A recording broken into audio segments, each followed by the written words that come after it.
walk into a college party, maybe 20 years ago, and alcohol was just everywhere. Oh, absolutely everywhere. Right. I mean, the air smelled like stale beer, the floors were permanently sticky, and you could practically build a fortress out of all those crushed red Solo cups. Yeah, drinking wasn't just something you did at the party. It basically was the party. Exactly. It was the entire point of the night, the main social currency. But if you look at the landscape of young adult social life today, something incredibly surprising is happening. The default setting has completely changed. It really has. And so, welcome to the deep dive. Today, we are looking at this massive shift because surveys across the US and Europe are showing that Gen Z drinks significantly less alcohol than previous generations. Yeah, and we're not just talking about a minor dip here. The data actually paints a stark picture of a generation fundamentally rethinking its relationship with intoxication. Right, like Gen Z consumes about 20% less alcohol per capita than millennials or boomers did at their exact same age. 20% is huge. It's massive. And in the US, around half of Gen Zers over 21 have literally never even had an alcoholic drink. Plus, high school drinking has fallen by half since 1991. Which is just wild to think about. It is. So our mission for this deep dive is to answer one fundamental question for you all listening. Why?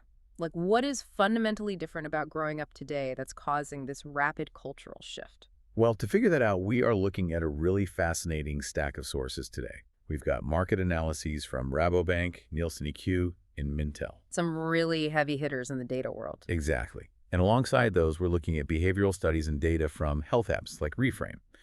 We're going to unpack 4 key cultural forces driving this. It's basically a perfect storm, right? Yeah, a perfect storm of technology, this evolving health culture, shifting physical social spaces, and, well, cold, hard economics. Let's start with the technology piece, because before we even talk about, health trends or bank accounts, we have to look at the baseline environment this generation grew up in. Right, the physical and digital world they inherited is entirely different from the one boomers or millennials came of age in. Exactly. And if you look at the timeline on underage drinking, a major drop correlates directly with the year 2012 Yeah, 2012 is really the inflection point here. because of the smartphones, right? Yep.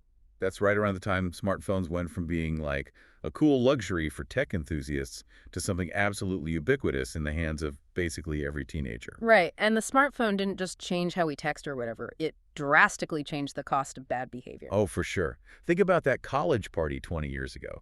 If you got a little too drunk, made a fool of yourself, did something reckless. The evidence just disappeared the next day. Exactly. It was just a memory or a rumor.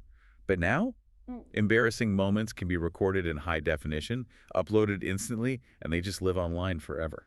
It's like they essentially grew up with a ruthless 247 public relations firm tracking their every move. That is a perfect way to put it. Young people today grew up with this constant looming threat of digital permanence. They grew up in a panopticon. You always have to be on because there's this undeletable black box recording of your worst moments. Right. But I wonder, and I want to push back on this a little, is that threat of getting caught or going viral really the whole story? What do you mean?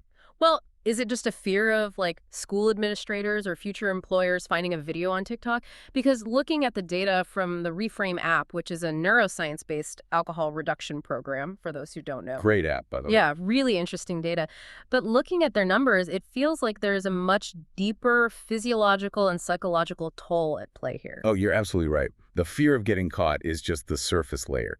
The deeper issue is the intense psychological weight of that hyper-awareness. Which Reframe's 2025 survey data actually calls the hangxiety epidemic. Hangxiety, yes. Yeah. It's this crippling mix of physical hangover symptoms and intense, persistent social worry. Like, what did I say? Who did I text? Exactly. And according to their data, 70 to 80% of Gen Z and millennials report experiencing weekly hangxiety. Wow, 70 to 80%. Yeah.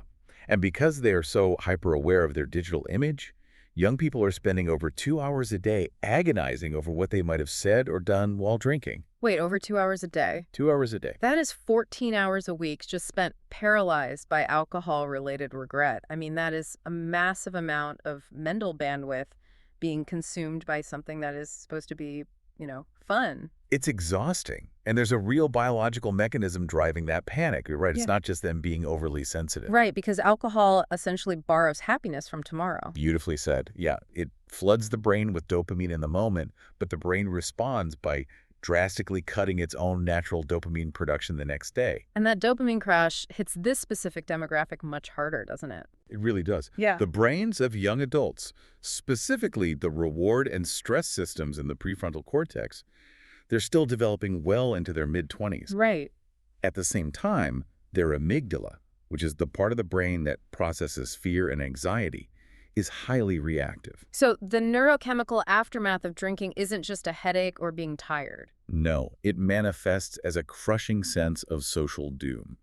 The neurological stakes are just biologically higher for them. That makes so much sense. You combine a volatile stress system with a society where your digital footprint is permanent and the cost of losing control simply becomes way too high. Exactly. Yeah. So if their baseline state is already highly stressed, their primary coping mechanism has naturally shifted. Right. Instead of blowing off steam through reckless abandon, they are obsessively trying to optimize their bodies and calm their minds.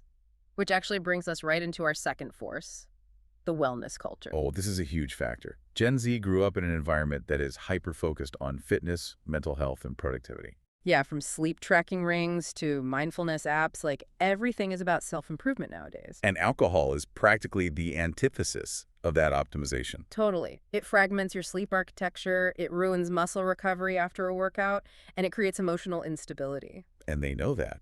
Almost Yeah. two-thirds of 18 to 24-year-olds actively worry about the emotional impact of alcohol. 2/3. Yeah.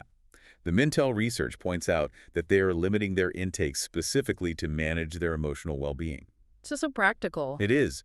Surveys even show that 69% of millennials and Gen Z find heavy drinking, quote, boring. Boring. That's such a shift from 20 years ago. Right. They would literally rather spend an hour at the gym or like doing a complex skincare routine than stand around in a loud bar. And the beverage industry completely sees this writing on the wall. If you look at how non-alcoholic or NA brands are marketing themselves now, they aren't just selling you a fizzy alternative to beer. No, they're selling functional optimization. Exactly. Take a brand like Kin Euphorics.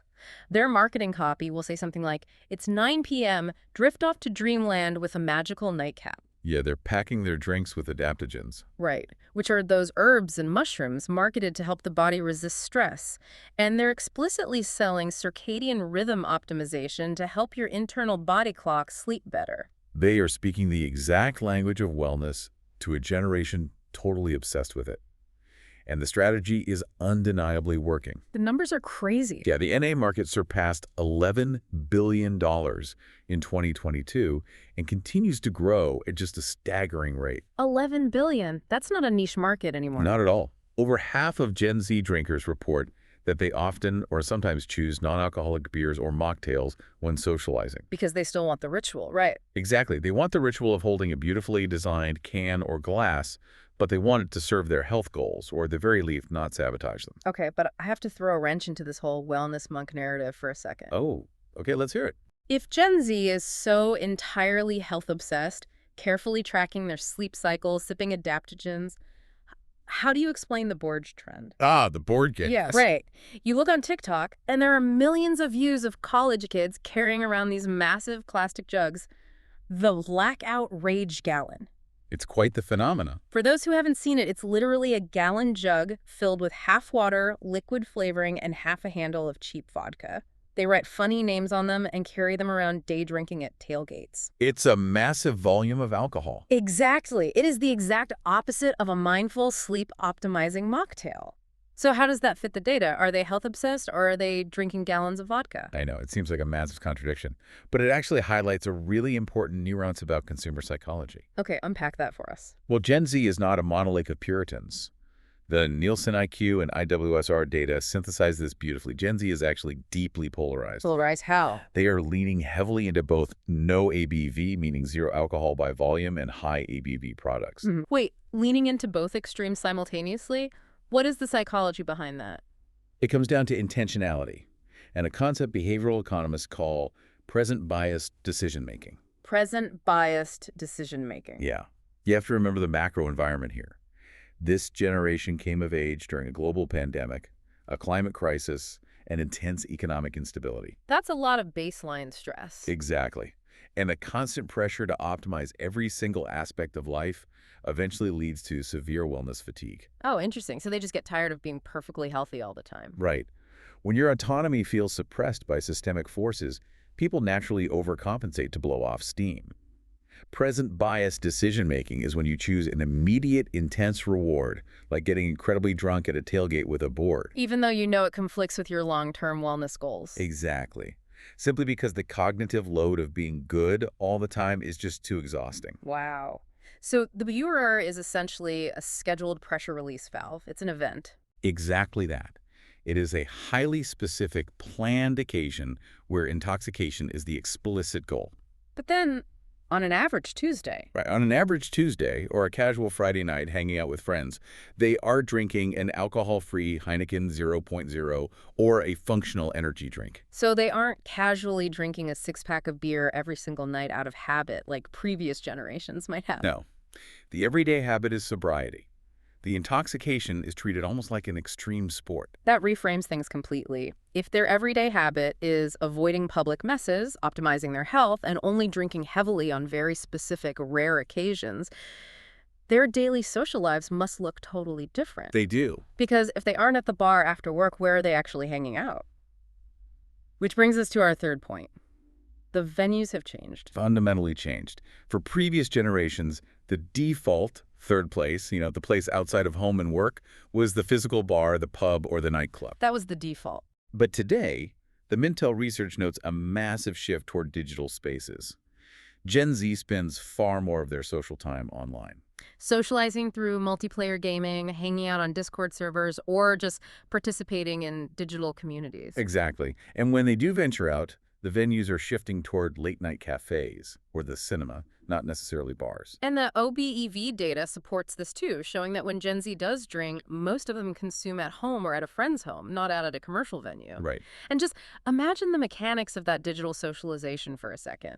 If your main hangout on a Friday night is a video game lobby with your headset on, alcohol completely loses its utility. How so? Well, think about a physical bar. If everyone is holding a pint, there is an inherent unspoken peer pressure to also hold a pint. Oh, absolutely. You feel we're empty-handed. Exactly. Yeah. You need to participate in the physical ritual to feel part of the group. The physical drink acts as social currency. But in a digital space. In a digital space, alcohol is like a physical key for a digital lock. It just doesn't work. Nobody can see what's in your cup through a headset. That's such a good point. You could be drinking tap water, kombucha, or a vodka soda, and literally no one cares. The performative aspect of drinking completely vanishes. And with it, the passive consumption that drives so much of the alcohol industry's volume vanishes too. Exactly. That lack of performative pressure is huge. Mm-hmm. And, there is another massive benefit to staying home and chatting on Discord. Oh. It isn't just safer from the surveillance of social media, and it isn't just better for their sleep scores. It is vastly cheaper. Yes, the money. Which brings us to the ultimate reality check driving this trend. Sure. The economy, Yeah. our fourth force. The Rabobank report has a line about this that is so incredibly blunt, it almost feels out of place in a dry financial analysis. I know exactly the line you mean. It literally says Gen Z ain't got no money. It is blunt, but economically it is the most salient point in the entire report. Young people are simply being priced out of traditional nightlife. The Dazed research paints a pretty grim picture of this reality, too. 68% of the young people they surveyed said they stopped going out as much due to the current economic climate. 68%. Yeah. And over half are spending less on going out than they did just a year ago. Well, when you calculate the astronomical cost of rent, the burden of student loans, and just the sheer inflation on a single cocktail at a bar. It's like $20 for a well drink in some cities now. Exactly.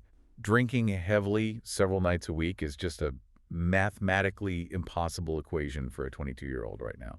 But see, historically, this is where the alcohol industry comforts itself, right? Right. The traditional industry narrative has always been to shrug this off. They say, young people are always broke. This is just a life stage phenomenon. They will age out of it. Which is a very dangerous assumption for them to make. But I can see why the industry thinks that. Mechanically, it makes sense. You are 22, you are broke, you drink cheap beer, or you stay home.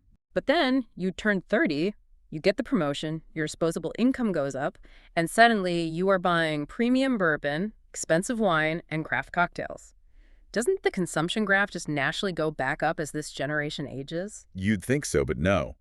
The Rabobank analysis explicitly attacks that assumption, and it reveals why the alcohol industry is facing a structural crisis, not just a temporary blip. Okay, break that down for us. Yes, individual income will go up, and sure, their spending on premium alcohol will likely increase as they age. But the industry model assumes the demographic makeup of the generation remains the same as boomers or Gen X. And it hasn't. It hasn't at all. It is not just about how much money they have, it is about the fundamental identity of who makes up Gen Z. The Oh. demographic baseline has moved. Drastically right, because Gen Z is the most diverse generation in U.S. history. Exactly. Black, Asian, and Latino consumers make up 50% of Gen Z. 50%. Yes. And to put that in perspective, those same groups made up just 29% of the boomer generation. Wow. Okay, so how does that cultural shift impact alcohol sales at a macro level? Well, decades of historical consumption data show that, on average, these demographics consume less alcohol overall than white consumers. Usually due to different cultural norms around drinking and socialization, right? Exactly. So, right out of the gate, half of your consumer base belongs to groups that historically buy less volume. That's a huge shift. And that is only half the demographic story. The other massive shift is gender. According to the data, young women now make up the absolute majority of alcohol consumers aged 25 and under. Wait, really? Women are now the majority of the young drinking cohort? Yes, and statistical data consistently shows that women drink about half as much volume as men. Oh, wow. The declines in alcohol consumption over the past 20 years have been largely driven by massive drops in the number of young men drinking. I didn't realize that. So look at the math the industry is facing here. You have a generation where the majority of drinkers are women who drink half the volume, and 50% of the total cohort belongs to ethnic groups that historically drink less. So the ceiling has been permanently lowered. Permanently. Even when they get the good jobs, even when they have the disposable income to buy the premium bourbon, the sheer volume of liquid being consumed is never going to reach the heights of previous generations. The math simply doesn't allow for it. Exactly. It is a permanent structural shift in the consumer base. As Rabobank points out, understanding why they drink less, the anxiety, the health, the digital space, that's important. Right. But understanding who is drinking less is the real key for anyone trying to predict the future of the market. The baseline of what normal consumption looks like has been completely rewritten. That is fascinating. So let's bring all these threads together for everyone listening. Sounds good. We are looking at a generation shaped by a permanent digital record that keeps them highly anxious and hyper-aware. We see a wellness culture pushing them to optimize their biology and protect their sleep. Yeah. We see a massive shift toward digital hangouts where the peer pressure of holding a drink evaporates. And underlying it all are stark economic and demographic realities keeping the overall volumes permanently low. And, the overarching takeaway here is that Gen Z is not inherently antisocial.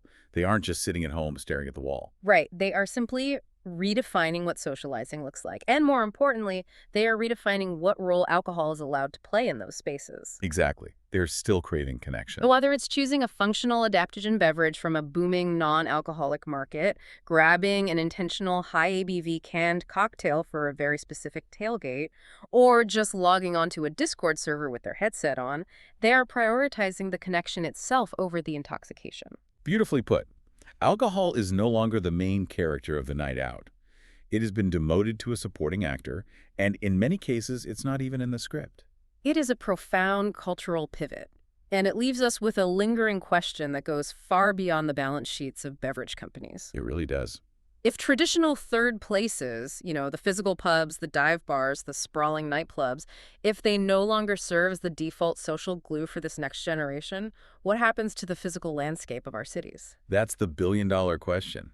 Will the nightlife districts of the future have to radically adapt to survive? Like replacing sticky-floored bars with late-night cafes, immersive wellness spaces, and arcade venues. Or are we moving toward a society where the most vibrant, active nightlife happens entirely behind a screen, in digital spaces where physical geography doesn't matter at all? It's a crazy thing to think about. So next time you are out on a Friday night, look at the venues, look at what people are holding, and ask yourself what the city of tomorrow is really going to look like.